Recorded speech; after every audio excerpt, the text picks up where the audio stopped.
Howdy there, Young and Silver Mongoose here, back again for another episode of Gaming Favorites. As you can probably tell from the title and the fact that I opened with a song, we are doing another episode of video game music with two returning guests, Noodles and Crow from the Retro Roadshow, two dudes that love, teach, listen to, and play music. And of course, they love video games too. How are you both doing? About time we got back to this. Damn Skippy hippie. If you want to know a bit more about their backgrounds, then you can listen to a previous episode that I did with these guys. We don't want to waste any time with introductions this time. We got a lot of music to get through. This time we're going to be doing something a little bit different. This is a no nostalgia episode, which means that we each have a selection of songs that we haven't heard until somewhat recently. Now this doesn't mean that it's all going to be modern stuff, as you can tell by the opening song. That was a song from Journey of Silius, a Nintendo game from 1990, a game I've never played, and that's a song that I only heard within the past few years, which I think is an amazing song, and it blows my mind that that song is actually from the NES. It's just totally rad. And last musical episode, I asked the question, how much merit does all this video game music stuff really have without the game? Well, the point of this episode, I guess, is to kind of show that it does have merit, and video game music can be great even without the game attached. So I'm pretty excited about this. I don't know about you guys. Always, man. Yeah, so it's going to be less of a in-depth analysis of video game music as a whole, and more just three dudes just listening to some cool video game music. Yeah. So what did you guys think? What did you guys think of that opening song? I like that's NES, huh? Yeah. I've never played Journey to Silius, so neither have that I. is it's quite impressive, actually. Yeah, no, I was grooving there, doing my happy dance. Yeah, I was definitely rocking head, and I was trying to make as little noise as possible, but it's hard to make no noise sometimes when you're grooving. Well, I got this squeaky chair too. It's like this old 1970s computer chair. So like, well, not computer chair, but you know what I mean. Yeah. So, you know. Yeah, those 1970s computer chairs. They were really niche, right? Yeah, I know, right? I found it in a dumpster actually when I was moving out of res. So, you know. That's where the best stuff is, man. It's dumpsters. Oh man, dumpster diving. Find so much good stuff. All right, so 3 minutes in, we're already derailed. Awesome. Derailed. All right, so you need like a siren, like a.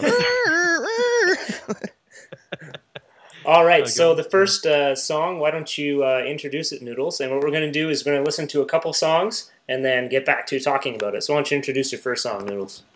Right, so the first one that I picked is Fly Me to the Moon from Bayonetta. Now, this one is a take on an old jazz standard.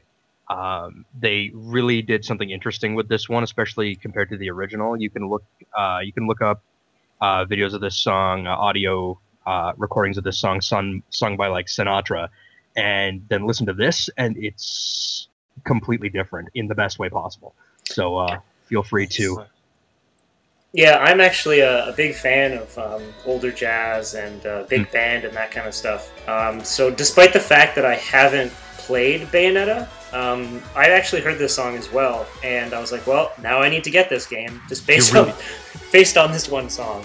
No, So, honestly, like everything about that game, like it's easy to look at that game and think it's just pandering, but when you actually sit down and play it, the music is great, the gameplay is solid, the graphics are gorgeous, even the story. Like I'm impressed at how well it hangs together. You know, like I highly recommend the game. Great, so let's listen to this cool tune.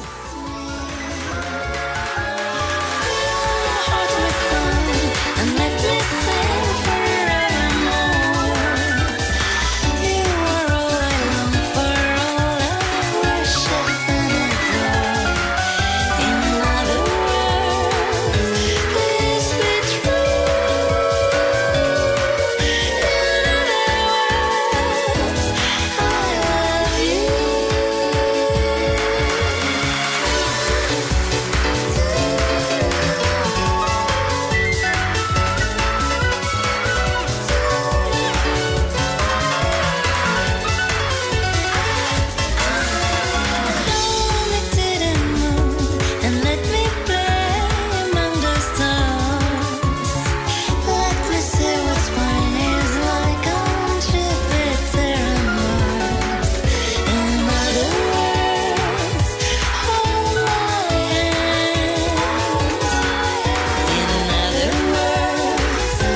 Wow, so that was quite the contrast.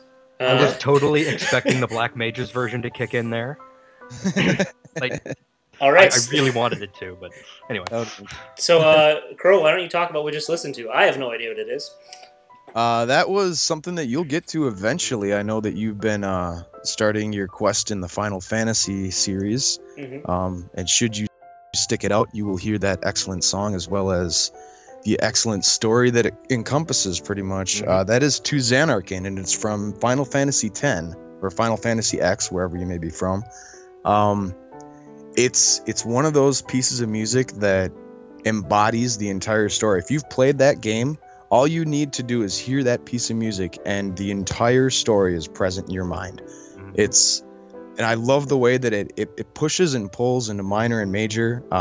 Basically, it pulls itself into happy places, and then it pulls itself back into these real sad and unsure places, and it really kind of messes with your comfort zone. And it's a really, I just think it's a unique piece of music in that it's one of the very few pieces, like it's like the Ghostbusters theme or the theme to Star Wars. When you hear that, there's just this barrage of imagery and just mental images flying through that represent the entirety of what that is about. And at least for me, I mean, maybe people out there will be like, oh, that song sucks, game sucks, but I really enjoy the story of that game, and that song really personifies it well. I'm definitely on board with you there, man. Like, the second the first couple of notes there hit, it took me back like 10 years. Like, out of the newer Final Fantasy games, 10 really, really set a high standard. Like, it's to me, it's one of the last, like, I mean, there's much about it that isn't true to form for Final Fantasy, but it's like their last kind of look over the shoulder to the land of Final Fantasy, I guess. Like, that last glance as they kind of, went off into the sunset and whatever they're doing now. I mean, not to say that now's not good. It's just, it's a different time. It's a different style. It's changed a lot. Things change over time, right? Yeah. It's interesting that you said that the changes between minor and major, and it was pulling you in different directions. Because as somebody, I've never played that game. I've never heard that song before. And I was kind of confused as to how I was supposed to feel. At points I was thinking, oh, this is kind of a happy song, and I envisioned, people meeting and hugging, and then at other parts I was like, oh, this could be a song people are dying, and it's kind of, the whole thing kind of felt bittersweet, I guess. Yeah. And it's a testament to how a piece of music without any vocals can evoke those kind of emotions in somebody. And something so simple too. Yeah. I mean, it's when you listen to it, it's just all you're hearing, and there's more orchestrated versions of it throughout the game and stuff like that, and there's an umpteen dozen variations on it. They use that theme in a lot of the different levels. It just has different feels to it and stuff. And I don't know, it's very simple, but it does that to you. I mean, and Mongoose, you're spot on. I mean, there are scenes where people, I mean, I guess in everything there's probably scenes where people are happy and sad, but I mean, just the feelings that you're saying are the feelings that we're talking about. Definitely. Yeah, it's hopeful at moments is almost what it is. There's great hope and lots of joy and stuff like that, and then it definitely unsettles you in points and makes you think like maybe everything's not going to be okay. And the game does that well. Sorry. No, go ahead.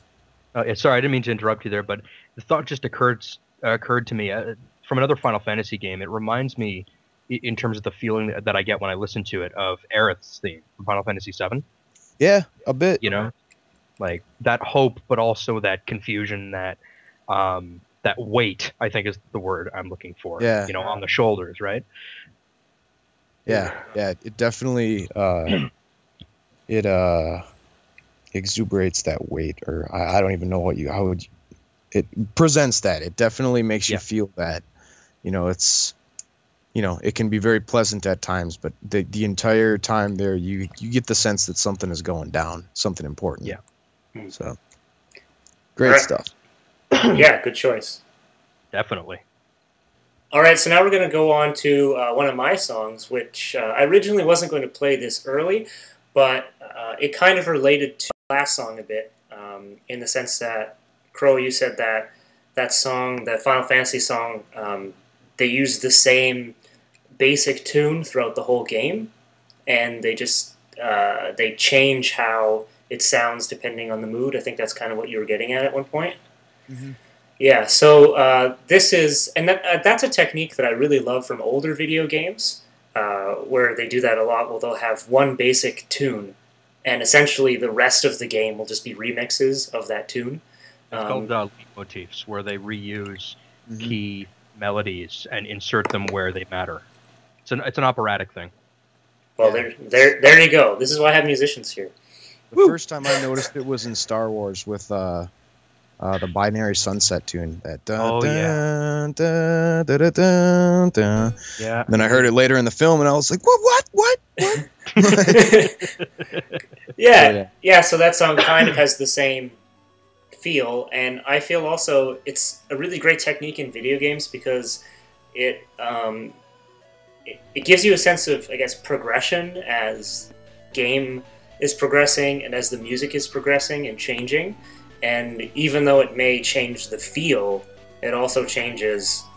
What am I trying to say here? Even though it changes the feel, it still makes you feel connected. It keeps you wrapped inside that world, right? Immersion. Yeah. It keeps you immersed. Yeah. So I'm gonna play a tune here, and it sounds completely different, but it does touch upon the same techniques.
So yeah, that was Megalomania from the video game Live Alive. It was released for Famicom in Japan. And that's the boss theme for the game. Now, if you remember from the last time I sat down with these guys, I'm a boss theme fanatic. And this one I chose for this for a number of reasons. First of all, I didn't actually get around to playing Live Alive in its entirety until a little over a year ago. And also because it's really different. I mean, usually when I listen to a boss theme, I'm expecting something closer to like Decisive Battle from Final Fantasy VI, or like the Chrono Trigger boss theme. Yeah. Yeah, that was almost almost dance music-y. Yeah. Yeah. And like a Street Fighter level almost. Yeah, exactly. Yeah. Like it had that loop to it. Yeah. And the best thing about Live Alive is the way it's structured is it's not, you have your main character and you get your party members as you go and you complete a linear story. There are 5 or 6 separate stories that you have to go through until the final chapter unlocks. And the best way to describe the storyline of the game and just the game in general is insane. It is completely insane. And the one who did the composer for the game was Yoko Shimomura, I believe is her name, who also did the music for Kingdom Hearts. And nice. Okay. Yeah, no, it's just pretty crazy when you look back at it. But this song specifically, even in its name, really, really, really sums up the insanity of the game and the villain. Okay. So I like this one really because when I think of Live Alive, this is what I think of. When I think of the villain from the game, not just the song, but the name of the song and the definition of that is what comes to mind. So I find, like, really, because it's so, as you said, it's got like a Street Fighter kind of dancey kind of thing. You want to get up and you want to bop, right? Mm-hmm. As opposed to a lot of the other boss themes that were around at the time, where it was a little bit more metal or punk heavy. Yeah. This is really a departure from that, and I found going through that because it was such a departure, the game hit me that much harder. Is that much more memorable. And so you said that was Super Famicom, or? Yes.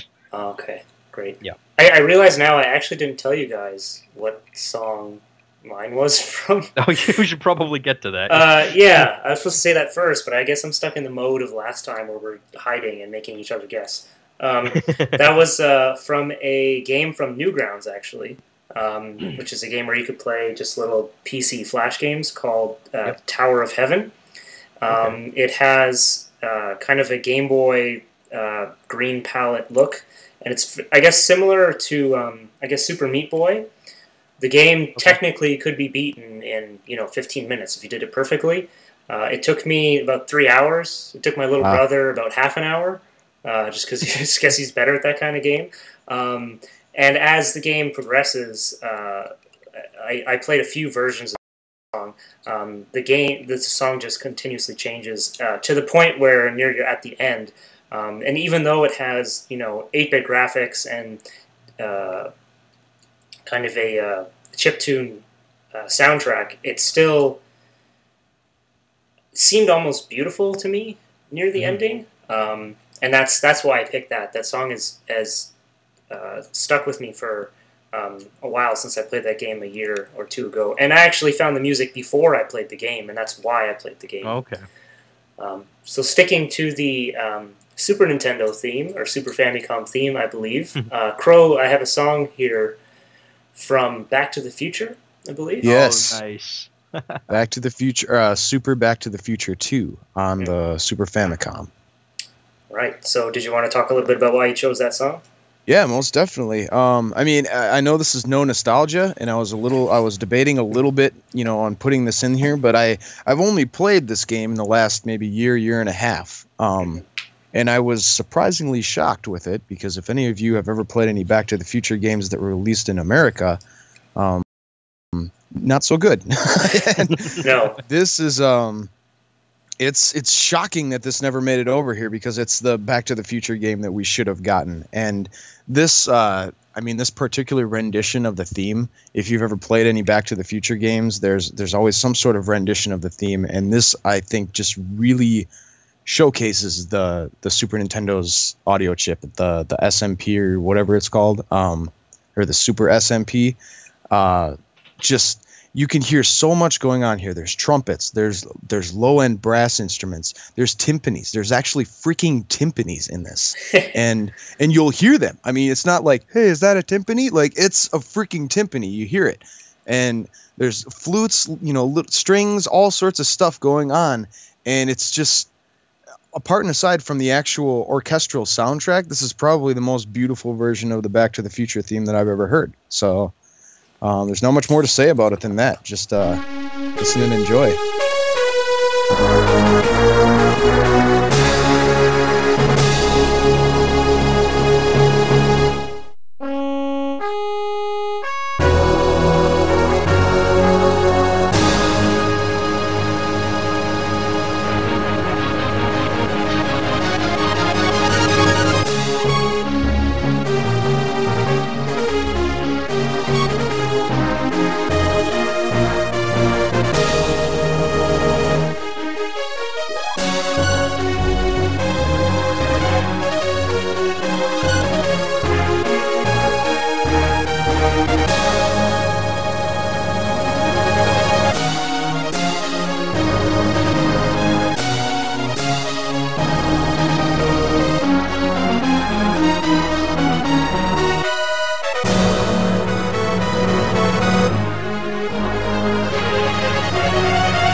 I really enjoyed that Back to the Future song. That was pretty intense. You know what my favorite thing to do with that song is? What? My wife bought me a copy of the soundtrack for my birthday one year, so I stick it in the CD player of my car whenever somebody who hasn't ridden in my car enters my car. And I turn it on, and I look him dead in the face, just with the most deadpan, like Bill Murray look I can get on my face, and I say, "Put your seatbelt on. I want to try something." Oh, that's awesome. So, so the one we just heard was the Mass Effect main theme. I love Mass Effect. Like, out of any newer series that I have played yet, it is by far the best. There's a huge stink about the third one's ending. You've heard about it, right? Yeah. I'm not going to get into the politics of it here. However, despite all of that, kerfuffle, still my favorite series ever. And the theme song, pardon? That's an awesome word, kerfuffle. Kerfuffle, yeah, but please use it. Please use it. I intend to. Yeah, but anyway, that theme, because the series is, futuristic sci-fi, that even just hearing it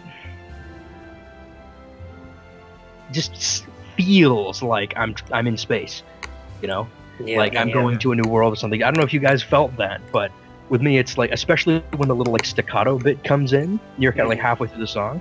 It's really like, I need to be on a ship going to another goddamn planet is what I need to be doing right now, right? And it's one of those songs that crops up in the game as the game goes along. Right? Okay. So it kind of fits in with the theme we seem to be developing here. Yeah. But yeah, I'm probably going to sit down and play Mass Effect when we're done this now. It's the way this is going to go. It was pretty spacey. I don't know about if you felt this, Crow, but it had a bit of a sprinkle of 80s sci-fi, I felt. Yeah. The feeling that I got from that, which is really encouraging, because I'm a little mental in that I've got Mass Effect 3 and 2, but I'm not playing the series until I obtain 1. So I've got these games sitting here. I'm just about to get into it as soon as I track that down for like $10 somewhere, which I will. But yeah, it's really encouraging because I get the sense of epicness on the horizon. Or I know epic is kind of an overused word these days, but it just it has that almost operatic feel, but with a little bit of a modern edge to it too. I noticed, like, not quite the as classical as John Williams per se, but in that same vein with a little bit of a little edge to it, I guess. Yeah, and it's not as overt, as a lot of other sci-fi music out there. Like with Star Wars, the Star Wars theme hits you like a train. That's why it's so good, right? It's why it's so memorable. But with Mass Effect, that song, because it's so understated and it sneaks up on you, it's just it gets in your head, Well, and that's with those recurring motifs. Like, it's you come up with something that's simple and powerful, and then you reuse it over and over again in all these different situations and stuff, and that's where the weight of it really settles in. Like, just like in Final Fantasy, it's the using that over and over again is I don't know if it's that you hear it so many times that it grows on you, or the fact that it's and one reoccurring theme that we see in all this stuff too is very simple, not overdone. Like I guess I'm having a hard time putting it into words here. And even stuff like, like the opening to Star Wars is, just like the light of heaven opens up on you, and it's like, you're watching Star Wars, get ready for Star Wars. Like, so it's got that, but this definitely, those more subtle themes, I think, like, Binary Sunset is something that I go back to just because it's a very subtle, simple, emotion evoking piece that in different scenarios is it serves many purposes. It's like a Swiss Army knife of riffs, you know, and that's I think those are the ones that end up sticking with you the most. I mean, like those overworld themes and stuff. That's why people love overworld themes so much, because you know, they change and evolve through the game, and yeah, for sure. No, I couldn't have said it better myself, man. No, I really, Anyway. I enjoyed that. I found myself, because you said it was so subtle, I found myself kind of anticipating as the song was going on. I wasn't just like, oh, I have to wait for this to be over. I was like, kind of just sitting here waiting for the next part to come up. It was good. So the piece that I'm going to play now, it's from Elemental Gimmick Gear. Has anybody heard of that game before? I've heard of it, yeah, but yeah, it's an RPG on the Dreamcast, and made by some studio.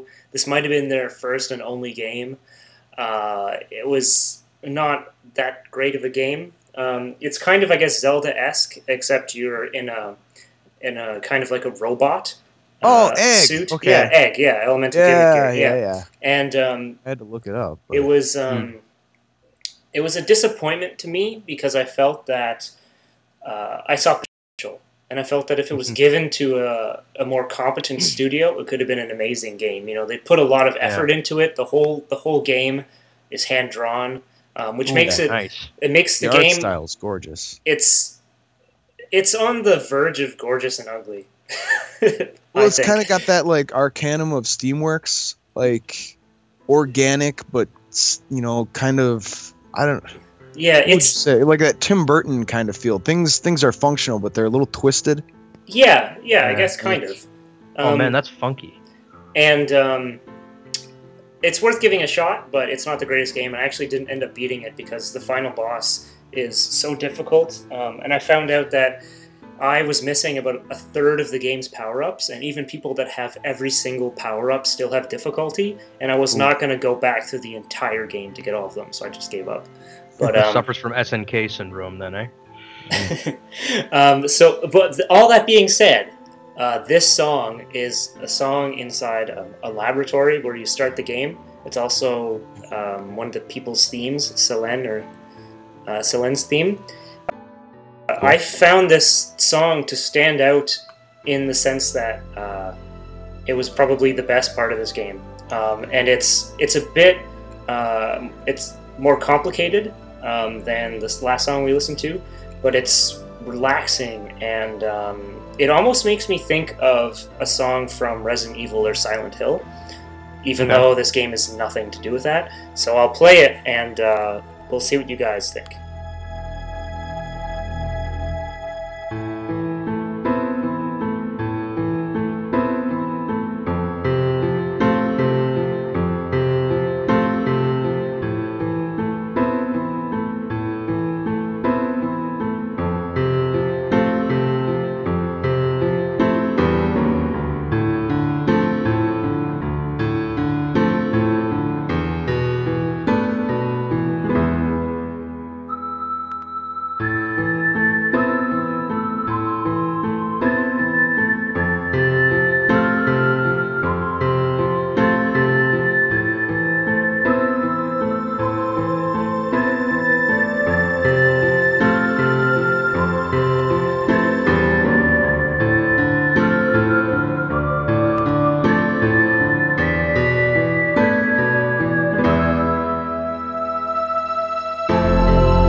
tragic mystery.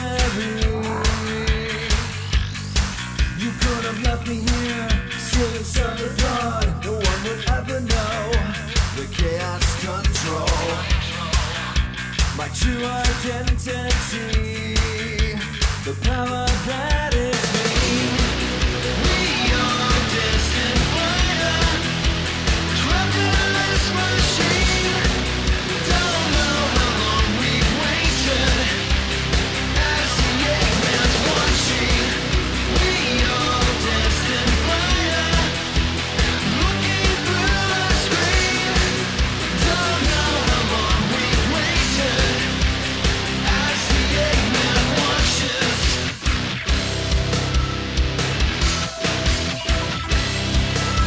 With words in the fight, electric lives change surroundings. A truly history. A treasure disappears as she goes. Miss her as you look away, and no one knows. This power is a key. This power changes me. We are destined fire, trapped in this machine. Don't know how long we've waited, as the Eggman's watching. We are destined fire, looking through the screen. Don't know how long we've waited, as the Eggman watches.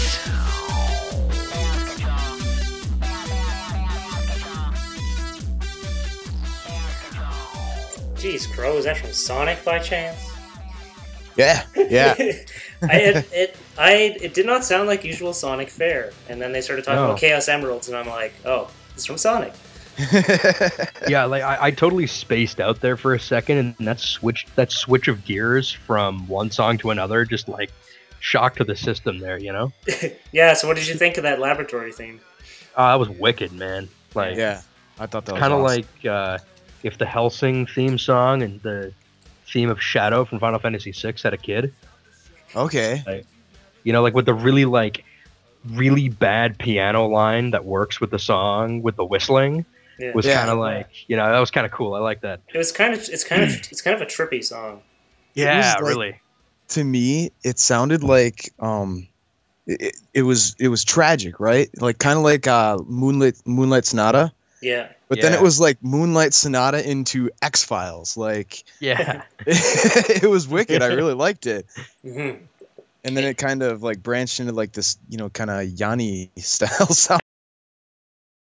sounding stuff. But it was really as odd as the parts were separately, they worked together really well. Yeah, it was Yeah, cool. totally.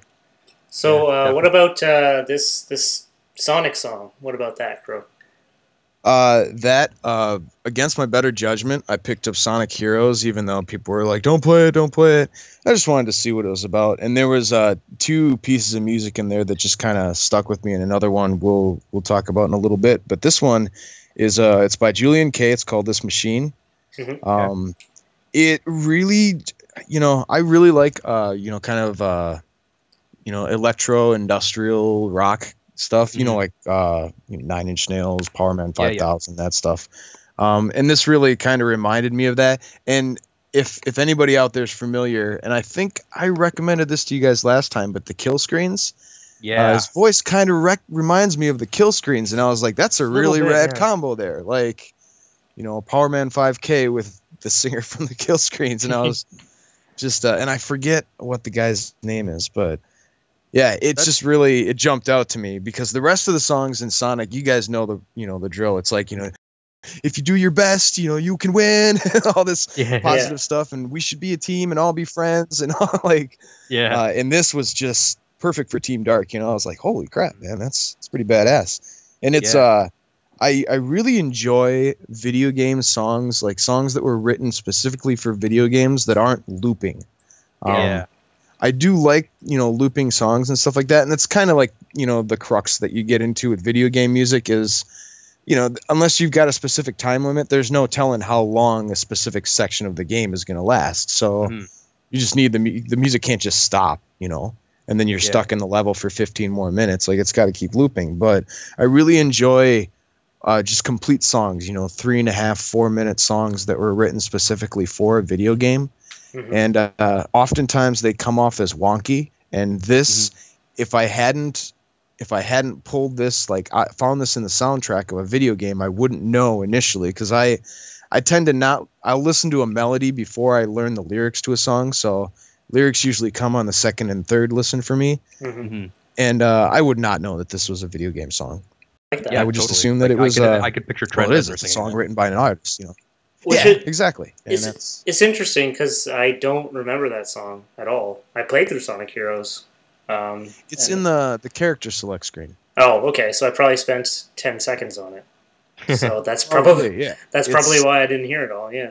It's such. I believe it's in the character. It's been like a year, but that would make sense, or maybe during their end credits or something, or it could be during their cinematic. I'm trying to think. I don't think you hear the entire song. Yeah, they probably just loop some of the. I know I had to look stuff up like Team Dark theme, and that's what came up. So. Okay. No, that was solid, man. I dig that. It's a good jam. Yeah. All right. So the next song we have here is from Persona 4, and it's one of yours, Noodles. So why don't you talk about why you chose this song? Much along the same lines as why I chose the song from Live Alive earlier, Megalomania. This is the battle theme for Persona 4 Golden.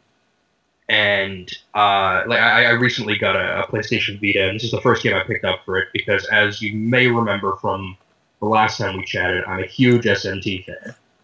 And specifically, Persona 3 and 4. And the composer for the series, Shoji Meguro, it doesn't conform to what we normally would think of as video game music.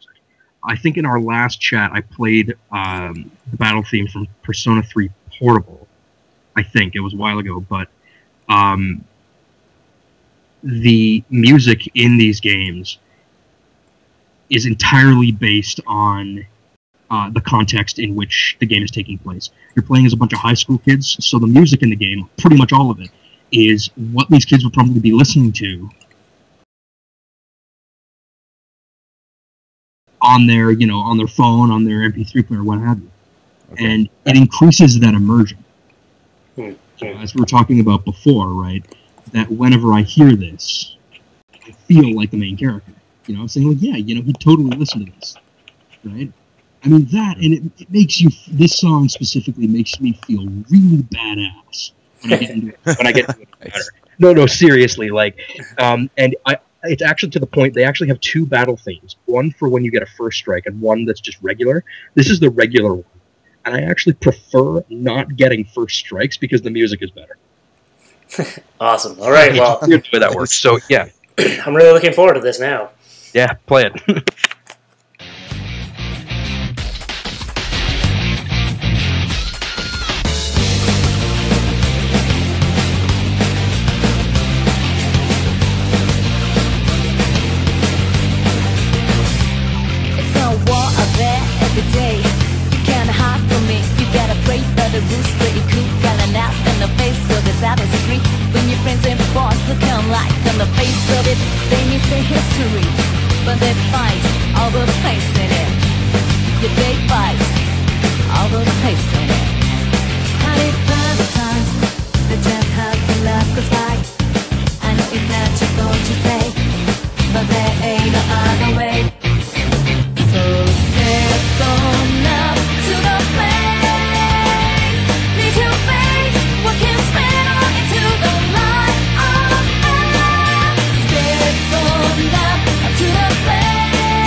yeah, buddy.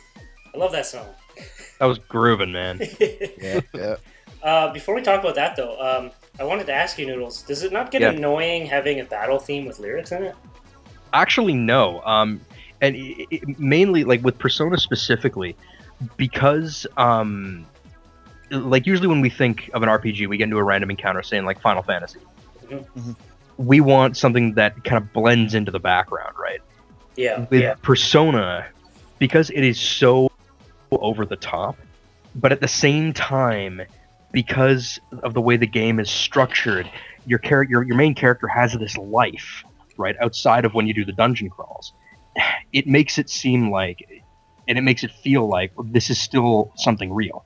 This is something that, example, if I were to get into a fight for whatever reason, I could totally hear something like that in the background, right? And it helps with the immersion really more than anything, right? Because it makes you feel like, yeah, I am the main character, right? It's not just some tune in the background. That, I'm simplifying that, right? But I get what you mean. It's interesting. yeah, it's different, kind of like in the way that Megalomania had that kind of, like that techno, that funky, something you could dance to, right?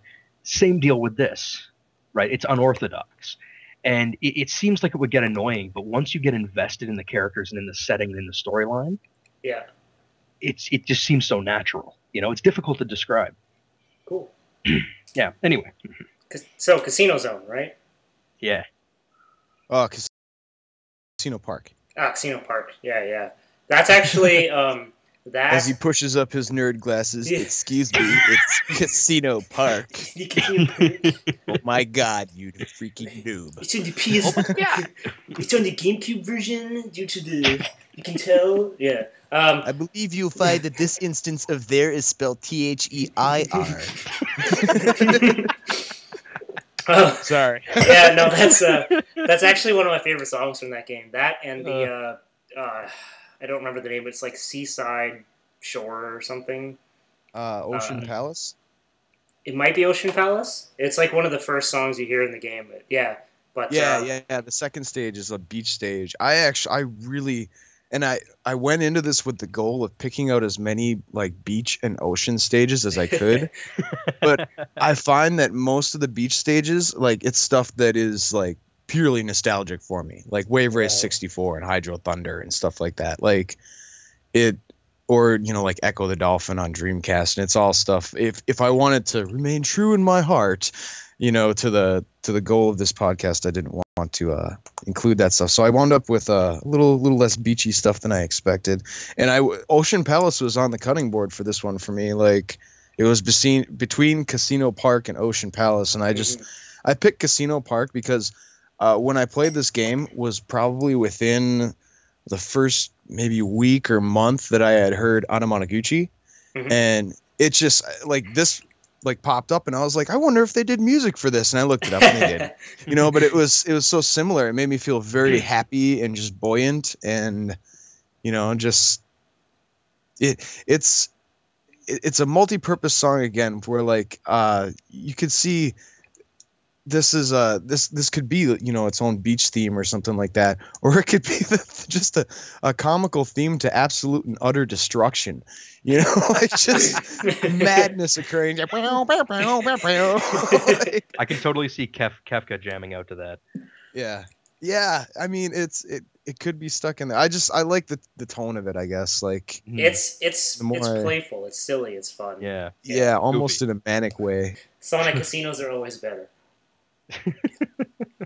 Right, so the next one I'm going to get into is a boss battle, which you might enjoy, Noodles, from Pier Solar, which is a game for those that don't know, it was a Sega Genesis game made in 2010, and they have this cool feature where if you have a Sega Genesis and a Sega CD, you can put a CD into the Sega CD, and it'll play the soundtrack off of the CD instead of the Genesis.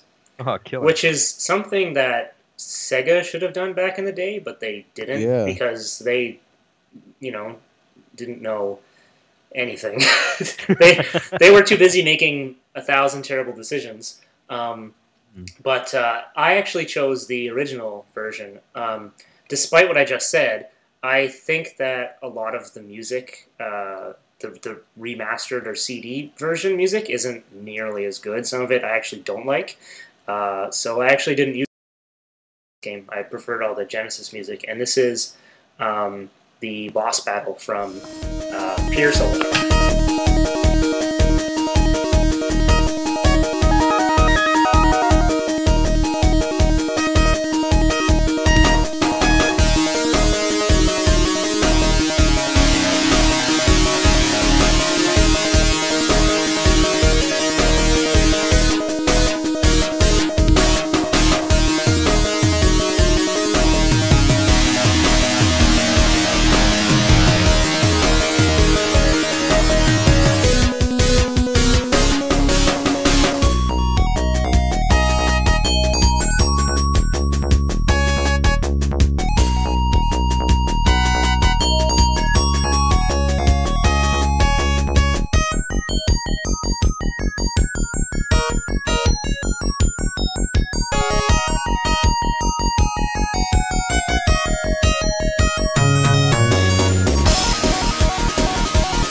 I call BS on that, Noodles. Right. Well, as I mentioned the other night, the reason I'm throwing that one on there is, yeah, I did play Kingdom Hearts way back in the day, but I hadn't played it in a solid, like, I don't know how many years, and I had it sitting around, and I had a weekend off, and I popped it into my PS2, and seeing the intro with that song again, I completely missed that the first time around. All right. Like, and the reason why I put it in here is because much of the music, like when I played this, again, I was a teenager then, I was back in high school. I missed so much of that game when I played it the first time around. And the music being one of them, right? Because I was blown away in the spectacle that is Kingdom Hearts, right? Because let's be honest, it's a pretty insane concept. Oh yeah. I wanted to be in the room when Nomura pitched that one to Disney. Yeah. Because like that is madness, right? It's the last thing I'd expect out of a video game. But having played through the first game again and listening to the music, specifically that one, it's now stuck in my head, completely stuck in my head. And you know, every so often over the past, like again, I don't know how many years, I hear a song and people would say, "Oh yeah, it's from Kingdom Hearts," and I go, "Really? I don't remember that." Which is a little bit, I will admit, a little bit embarrassing, you know, as a musician, as a music guy, right? But sitting down and playing it again, I realized that, man, I have changed so much. In how I view music, B, in musical ability, and C, in just how I view video games. I when I play video games now, I play them so much differently. And, oh yeah, definitely. Yeah, right. So you know, it's not just me, right? And having played through that one again, and I've started doing this with other games I haven't played in umpteen years. I'm starting to notice stuff that I never noticed before. Another example, I played the complete collection that came out on PSP, and it's now become my favorite Final Fantasy game. Because there's so many things that I just missed when I first played that. And again, I hadn't played the game in years, right? Like I remember there was the copy of Final Fantasy Chronicles that you sold me, like ages ago. Oh, yeah. And I only actually, it's funny, I only actually cracked it open about 6 months ago. Since you gave that to me, and I know that was like 5 years ago. Yeah. Right? But like, only 6 months ago did I crack that thing open, right? And bringing this back to Kingdom Hearts, after I played through Kingdom Hearts 1 again, I was like, I have to play through the rest of this now. Because I played Birth by Sleep not long ago. That includes a version of this song, right? Mm-hmm. And I paid attention that time around, right? Because, that was only a couple years ago. And going back to these older games and paying attention to stuff I missed is just mind-blowing. It adds a whole other dimension to these games. So that's kind of why I threw it in here. I mean, you can call BS on that one if you want. No, that was definitely... I don't feel nostalgic. That was definitely a good way to end your portion. I'm glad that one came up last. Yeah, totally. That was good. What did you think of the boss theme that I played earlier? Oh man, I'm that's my jam. Yeah, it's pretty awesome. If that isn't the background music to an 80s action movie, like I like the way that like halfway through they introduce that flute. And it kind of goes back to the traditional RPG kind of thing, but then it just goes like right back into this badass like that should be the soundtrack to whatever the next the follow up to Far Cry Blood Dragon is or something like that. That's some badass shit, man. Now that we're on 80s talk though, I'm gonna do. I know you were supposed to go next, Crow, but you wanted to have the last song. And we're talking about. 80s. I just meant that as my last song. I don't need to have the last song. Well, you'll have the second last. Cool. But just because we're talking about 80s, I'm going to jump into mine. Yeah. On Here we go. Philips CDI. So it's part of the trilogy of terrible CDI Zelda games that are the source of many memes around the world. Mm-hmm. But the Wand of Gamelon has some pretty kick-ass music. And cool. I wanted to play that, and then we'll play yours, Crow, and then we'll make it a wrap. So here we go. This is, I believe, stage 2. Let me just find out what it is here. It's the Nokani Forest 2 from the Wand of Gamelon on the CDI. Enjoy the 80s cheese.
Katamari on the swing.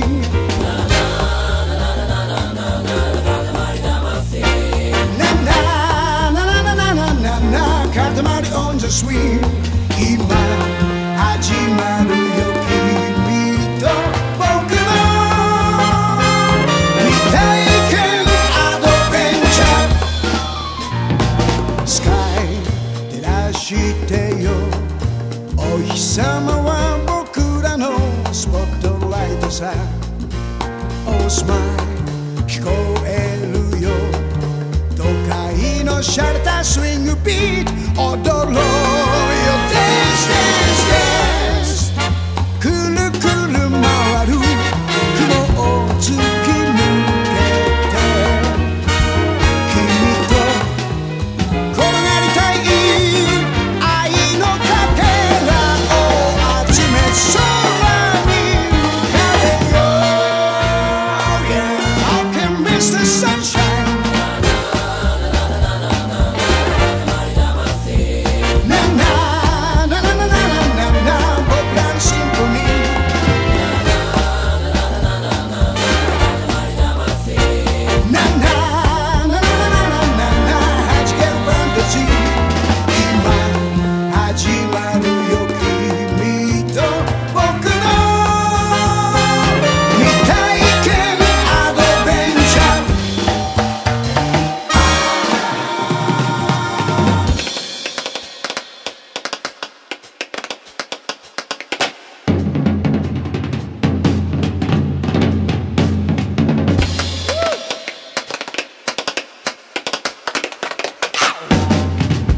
しシャレして踊ろう僕らのリズムで流行りのステップステップステップ風切って回る視線は釘付けさ君と固まりたい二人は運命の中に巻き込まれたんだ Oh yeah I can miss the sunshine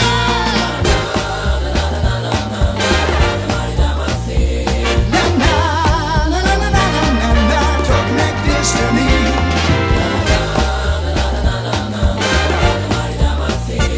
Na na na na na na na やっぱり I love you 今日もどこかで出会い生まれる愛に焼けた花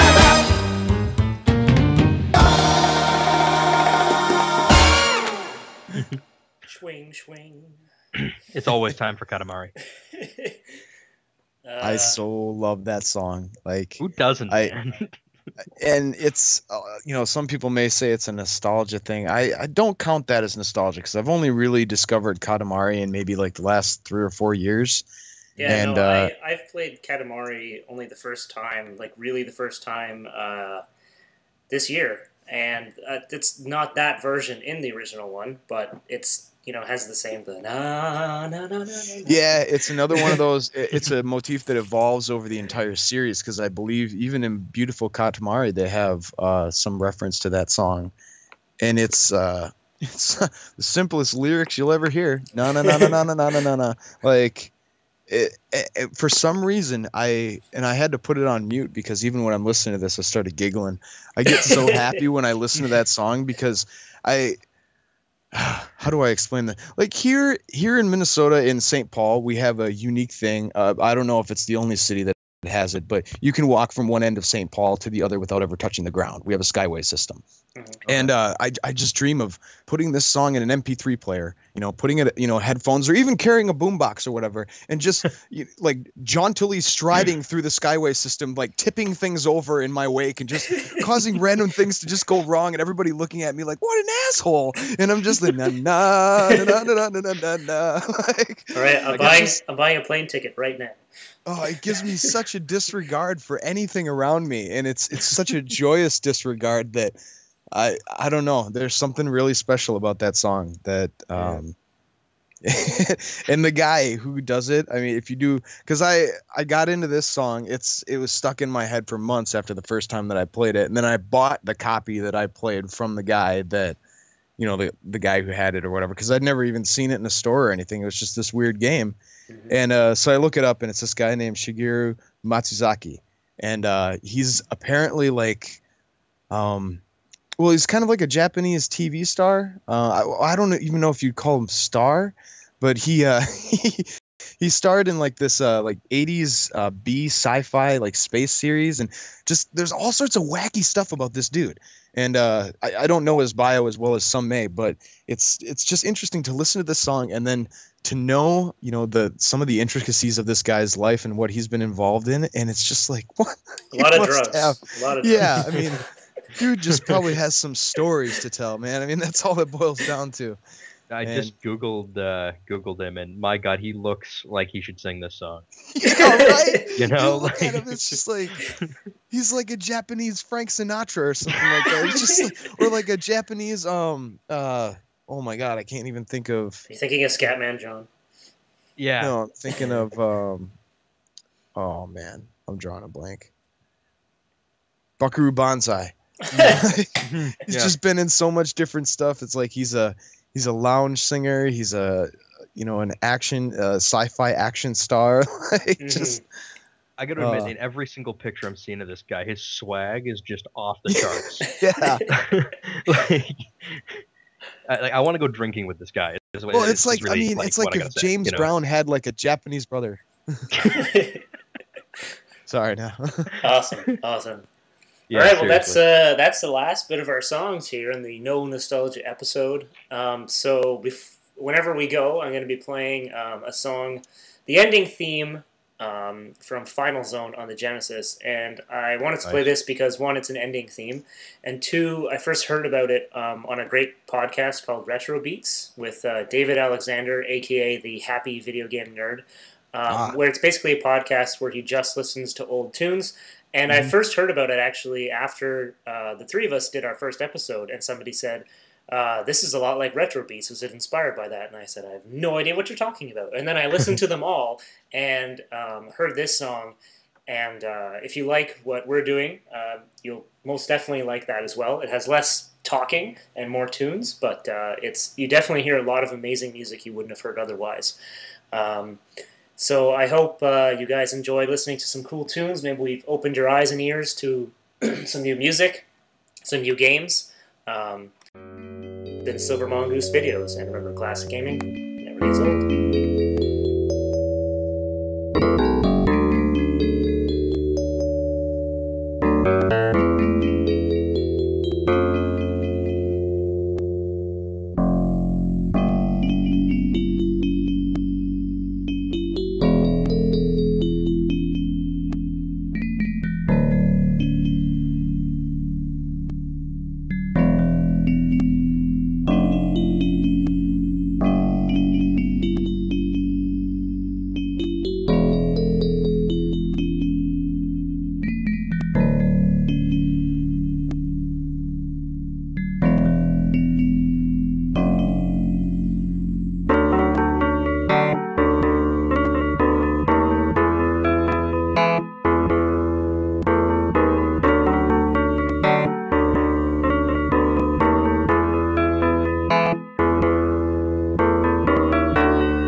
We did it, guys! Yeah! Three-way high five, Victory. freeze frame. I don't know. I felt like very Chrono Triggery at parts. Yeah, that's it. Oh, what would you know, Crow? I don't know anything. You don't know Chrono Trigger. I've actually started playing Chrono Trigger. Good man. I haven't made it very far, but I've started playing it. And I don't know how that's possible. I'll probably have to start it again. You start, and then you're done. It's You don't stop, ever. Yeah. The last, 2 minutes is just us playing a long game of tennis. Yeah. Well, it doesn't really work when you're all across the country, does it? Well, just means we have to yell that much louder. I'm just in my bedroom. No one's going to tell me to stop. At least give the construction workers something to wonder about. The fuck did he just say? He said it again. Did you hear that? He's saying it louder. Hey, you up there? You in trouble? You must be really excited about something. We're talking about the tribe. All right. Okay, we can do this. So sorry to cut you off, but you can talk about that later. Okay. We've had like 3 or 4 conversations of ours tonight be derailed by you coming back in, so Well, I'm sorry. it's kind of par for the course Sleep! now, man.